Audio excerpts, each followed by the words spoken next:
नमस्कार, मैं हूं पीयूष त्रिपाठी और आप देख रहे हैं हमारा विशेष कार्यक्रम सितारे हमारे। आप सभी दर्शकों का इस कार्यक्रम में स्वागत है। दोस्तों, आज अब बात करेंगे आज के पंचांग की, व्रत त्योहार की, साथ ही हम आपको आपका राशिफल भी बताएंगे। इसके अलावा आज चर्चा करेंगे कि ऋण मुक्ति का उपाय क्या है। अगर आज हम अपनी दुनिया को देखें तो बिना ऋण के इस दुनिया की कल्पना करना भी कठिन है, क्योंकि कार खरीदना, मोटरसाइकिल खरीदना या घर खरीदना या फार्म हाउस खरीदना या बच्ची की शादी करना या फिर समाज में अच्छे से रहने के लिए एक अच्छा व्यापार शुरू करना, इन सब के लिए हमें ऋण की ज़रूरत होती है। और कई बार हम ऋण इस तरह ले लेते हैं जिसके परिणाम स्वरूप हम जिंदगी भर ऋण से मुक्त नहीं हो पाते। सवाल है कि ऋण तो होगा, मगर जवाब ये है कि ऋण से जल्दी से मुक्ति कैसे मिलेगी, इस पर चर्चा करेंगे। और आपके सीधे फ़ोन कॉल्स भी होंगे, आप सीधे फ़ोन करके अपने प्रश्न पूछ सकते हैं। फेसबुक लाइव के दोस्त भी अपने प्रश्न पूछ सकते हैं। बहुत सिंपल है, यदि आप फेसबुक पे प्रश्न करते हो तो अपनी डेट ऑफ बर्थ, टाइम और प्लेस अपने पोस्ट के नीचे डाल दें और बहुत साफ तरह से प्रश्न अपना लिख दें, या फिर आप डायल करें 0771400877। अब से आधे घंटे तक लगातार ये फ़ोन लाइन खुली रहेगी और हमें आपके फ़ोन का इंतजार रहेगा। तो चलिए कार्यक्रम की शुरुआत करते हैं, जानते हैं आज का पंचांग। आज शब संवत 2077 शक 1942 सूर्य दक्षिणायन का मार्गशीर्ष महीने के शुक्ल पक्ष की प्रतिपदा तिथि है और दिन मंगलवार। आज प्रतिपदा रात्रि को 7:07 तक, मूल नक्षत्र 9:31 तक। आज चंद्रमा धनु राशि में होंगे। आज का राहु काल 2:41 से 4:02 तक होगा। तो दोस्तों, ये तो था पंचांग और अब बात करते हैं ऋण की। जी, किसी भी जातक की जन्म कुंडली में ऋण को देखने के लिए छठे स्थान को देखना होगा। यदि आपकी जन्म कुंडली में छठे स्थान का स्वामी शुभ बैठा है तो निश्चित तौर पर जानिए कि आपका ऋण तो चुक जाएगा, और यदि अशुभ स्थान में बैठा हो तो निश्चित तौर पर जानिए कि ये ऋण आपके लिए पैनिक हो सकता है। मतलब कई बार ग्रह दोषों के कारण ऋण बढ़ता है। अच्छी बात है, यदि ग्रह दोषों के कारण बढ़ता है तो ग्रह शांति करने से ऋण की मुक्ति हो सकती है। जी, तो ग्रह शांति कैसे करना चाहिए? तब फिर गजेंद्र मोक्ष की पूजा करनी चाहिए। असल में हमारे यहाँ ऋण को, रोग को, शत्रु हानि को एक तरह से देखा जाता है। यानी हम छठे स्थान से ऋण, रोग, शत्रुता और व्याधि, बीमारियों को देखते हैं। मतलब अगर आपको बीमारी हो, यदि ऋण हो, शत्रु बाधा से परेशान हो या फिर रोगों से परेशान हो, तो निश्चित तौर पर जानिए कि फिर ऐसी स्थिति में आपको ऋण के या रोगों की या व्याधि की निवृत्ति के लिए गजेंद्र मोक्ष का पाठ करना चाहिए।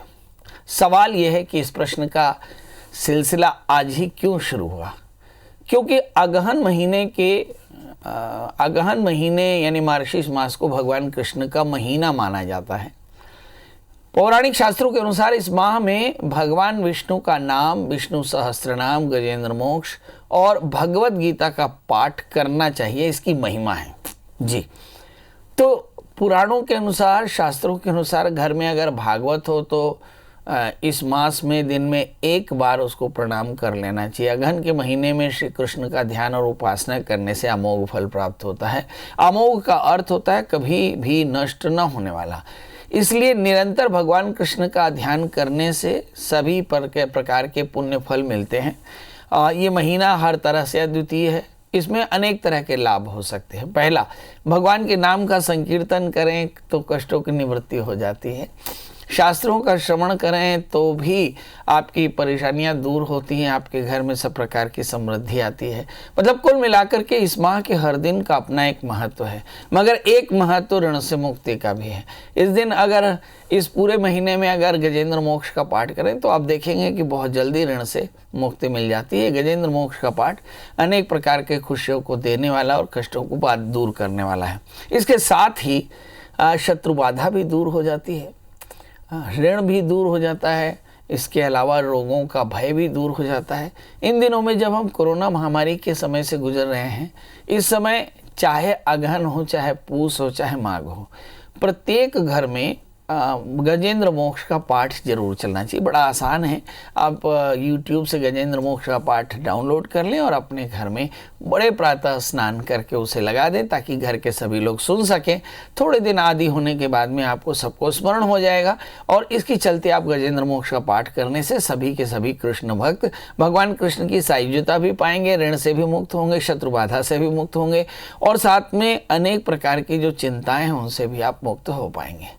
कैसे करना चाहिए? तो जल्दी से उठें, जल्दी से उठ करके स्नान करें, भगवान सूर्य को अर्घ दें और फिर एक पीढ़े में भगवान कृष्ण का विग्रह बना करके और बड़े प्रेम से भगवान कृष्ण की आरती करें, पूजा करें षोडशोपचार से और फिर गजेंद्र मोक्ष का पाठ कर लें। इस महीने में भगवान के नाम का मंत्र, चालीसा, श्लोक, स्तुति, ये सब विशेष फलदायी होती है।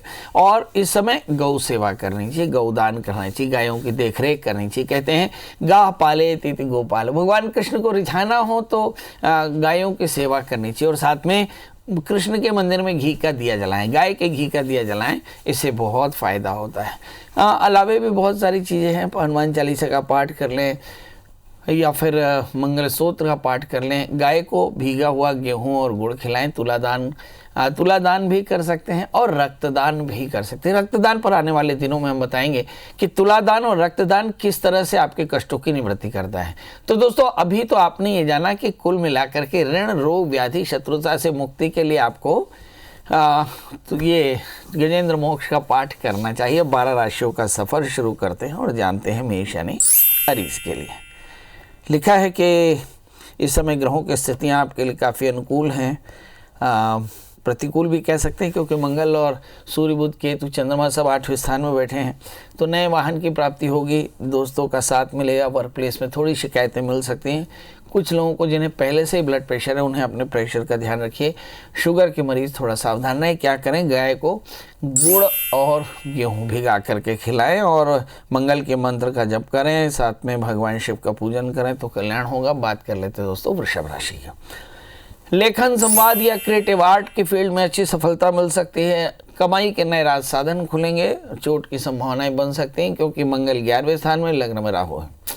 एक बात और भी हो सकता है, वाणी का संयम आपके लिए पैनिक हो सकता है। अगर हम सूर्य, बुध, केतु, चंद्रमा को देखें तो बहुत अच्छे दोस्त आपको मिलेंगे। गुरु शनि के कारण अवसर आपके पास ढेर सारे हैं, इन अवसरों को ग्रैब करना चाहिए। क्या करें? हनुमान चालीसा का पाठ करें, हनुमान जी का दर्शन करें, हनुमान जी के मंदिर में घी का दिया जलाएं तो आज का दिन बेहतर होगा।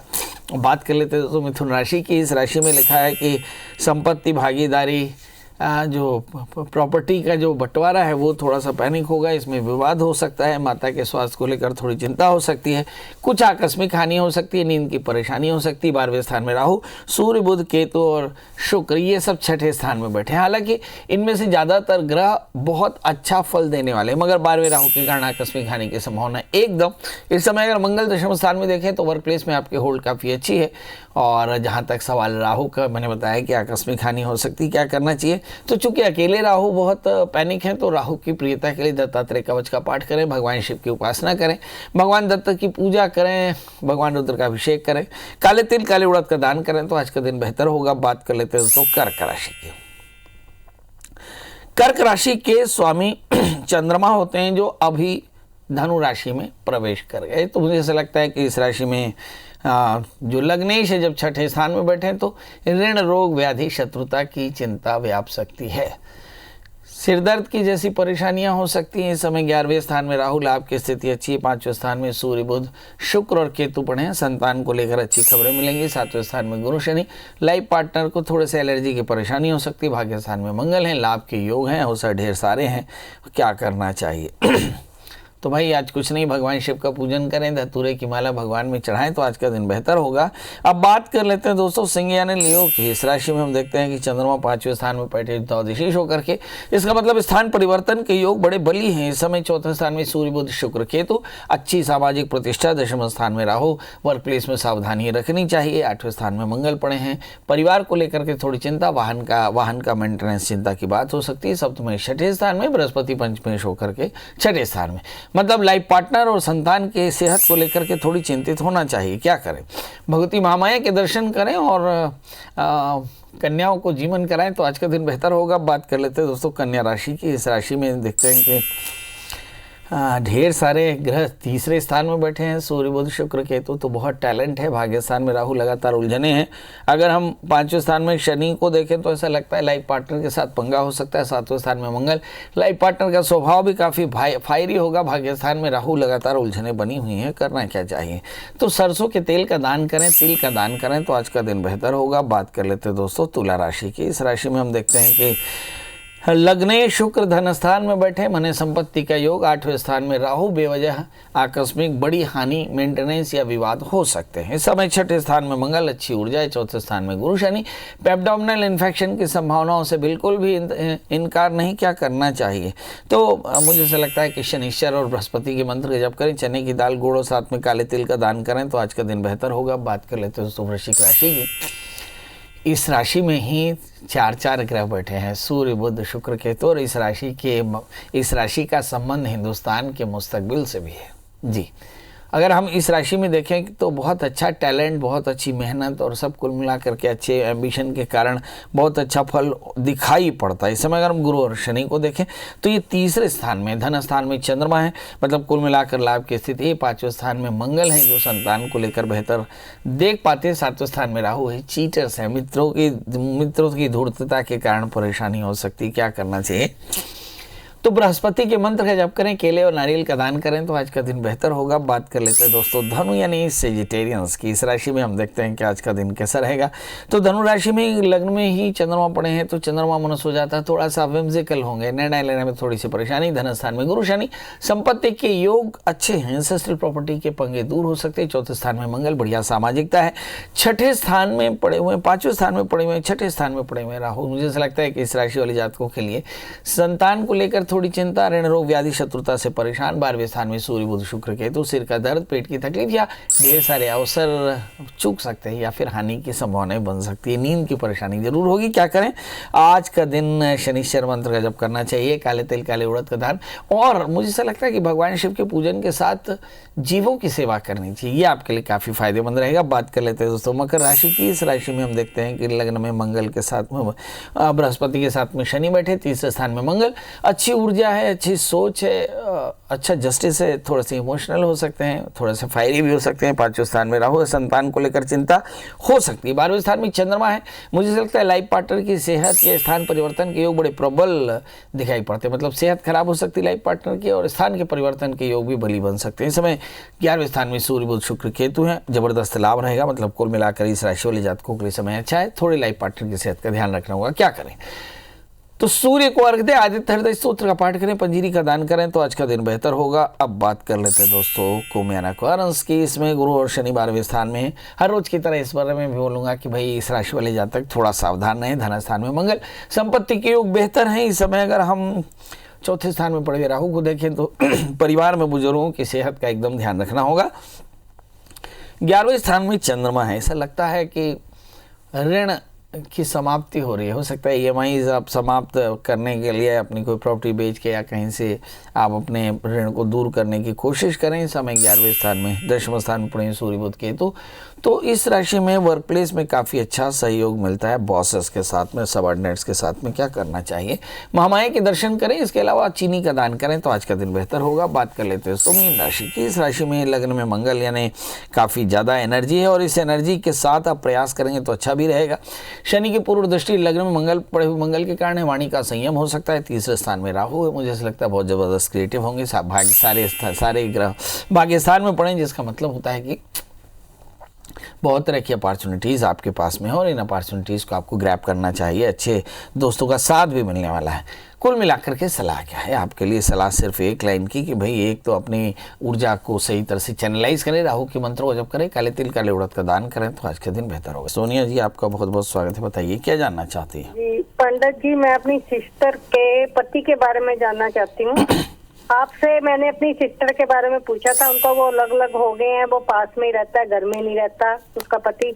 तो उसके पति की कुंडली है 7 जुलाई 1972। एक बार फिर से बताएं। 7 जुलाई 1972। टाइम है 3:30 सुबह के। जन्म स्थान हिमाचल प्रदेश, सरका घाट में। जी बताइए क्या जानना चाहते हैं? हाँ जी पंडित जी, ये पास में 22 साल हो गए इनकी शादी को, 2 बच्चे इन्होंने अडॉप्ट किए हैं, तो बच्चे भी बड़े हो गए। वो अब इनका झगड़ा हो रहा है, तो ये अलग रह रहा है अपने घर में के पास में ही, तो इनकी बात बनेगी नहीं। बच्चे कहाँ जाएंगे, बच्चों का भविष्य कैसा होगा? इनके कुछ भी है कि हम उपाय करें कि थोड़ी सी भी इनकी बात बन जाएगी? बच्चों का खर्च, बच्चे माँ के पास है, तो बच्चों का खर्चा ये देगा या नहीं पंडित जी, इसके बारे में हमको चलिए आइए देखते हैं। इनका जन्म लग्न वृषभ है, राशि इनकी मेष है। बड़ा प्रश्न ये है कि पति पत्नी में विवाद क्या है। लग्न में शुक्र शनि के साथ में आक्रांत होकर के बैठे हैं और शनि भाग्येश होकर के लग्न में है, तो मुझे ऐसा लगता है कि कहीं दूसरे तरह की बातें हो सकती है। मतलब हो सकता है कि इन लोगों के बीच में किसी तीसरे चौथे के कारण में कॉन्फ्लिक्ट हो। बहरहाल दिखता तो यही है कि इन लोगों के लाइफ में सेपरेशन बहुत शुरू से ही रहा है, अब बस फिजिकल सेपरेशन यूँ हुआ है। इन दिनों में ये काफ़ी ज़्यादा तनाव में हैं और तनाव के कारण हो सकता है कि बात बिगड़ जाए। तो वर्ष 2023 तक लगातार ये स्थिति रहनी है, तो मतलब इस मामले को बहुत ठंडे से संभालना पड़ेगा, वरना परेशानी बढ़ सकती है जी। और इसके लिए क्या करना चाहिए आपको? दुर्गा सप्तशती के 9 पाठ कराने चाहिए, संकल्प करके कि मेरे दामाद के शुक्र की अंतर्दशाओं से उत्पन्न कष्टों की निवृत्ति के लिए मैं दुर्गा सप्तशती के 9 पाठ कराती हूँ, और ऐसा संकल्प करा करके कन्याओं का जीवन कराएं। आप देखेंगे बहुत जल्दी इन्हें फ़ायदा होगा। बट कुल मिलाकर के ये कह सकता हूँ कि सेपरेशन के चांसेस बहुत ज़्यादा हैं। हमारे साथ अवधेश पांडे जी हैं, लिखते हैं सिर का दर्द बहुत है। चलिए हम बताएंगे अवधेश पांडे जी। अभी विनीत जी हमारे साथ हैं। विनीत जी आपका बहुत बहुत स्वागत है, बताइए क्या जानना चाहते हैं? पंडित जी सादर प्रणाम। जी सादर प्रणाम। पंडित जी 31/12/1958 साल का आखिरी दिन 1958, समय शाम में 4 बजे, खंडवा। जी जी जी जी। जन्म स्थान खंडवा मध्य प्रदेश का। खंडवा? हाँ जी, खंडवा मध्य प्रदेश। प्रभु बताइए क्या जानना चाहते हैं?